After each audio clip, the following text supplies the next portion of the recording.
हिरवी चटणी पचनासाठी अतिशय उपयुक्त असते. रोगप्रतिकारक शक्ती वाढवते. तसंच वजन कमी करण्यास मदत होते.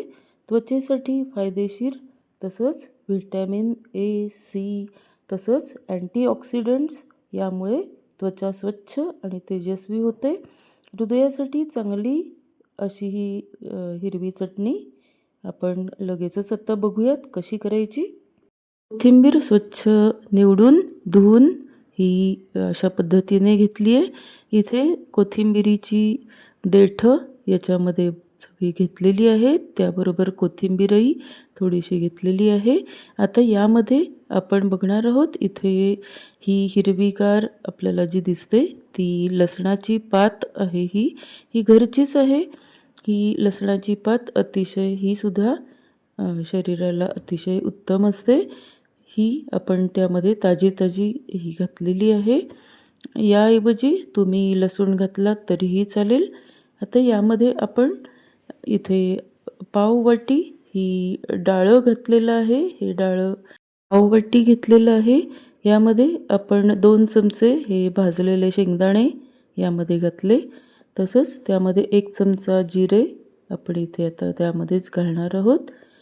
तसंच आपण 1 चमचा मीठ, 1 चमचा साखर हे देखील त्यामध्ये आपण घातलेलं आहे. हे सगळं आपण मिक्सरच्या भांड्यात आपण घेतलेलं आहे. यामध्ये थोडंसं पाणी घालायचं आहे, ज्यामुळे हे मिक्सरचं सगळं मिश्रण व्यवस्थित मिक्स होईल आणि मिक्सरमध्ये चांगलं बारीक होतं. पाणी घातल्यानंतर यामध्ये 2 लाल मिरच्या घातल्यात.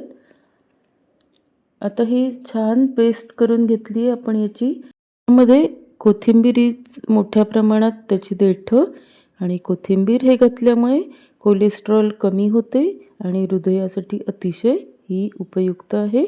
आपली भूकही ही चटणी वाढवते आणि डिटॉक्ससाठी ही मदत करते. म्हणजेच आपल्या शरीरातले विषारी घटक हे बाहेर काढण्यासाठी ही मदत करते. तेव्हा अतिशय ही औषधी ही हिरवी चटणी ही नक्की तुम्ही करून बघा.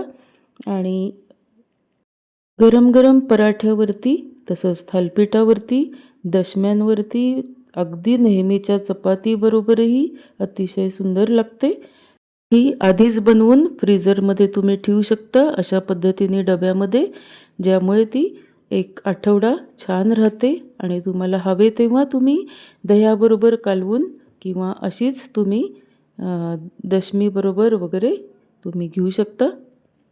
आणि हो, सबस्क्राईब केलं का? सबस्क्राईब नसेल केलं तर लगेचच सबस्क्राईब करा, म्हणजे यासारखे छान व्हिडिओज तुमच्यापर्यंत नक्की पोचतील. ही कोथिंबिरीच्या देठाची चटणी कशी वाटली व्हिडिओमध्ये कॉमेंटमध्ये नक्की सांगा. धन्यवाद.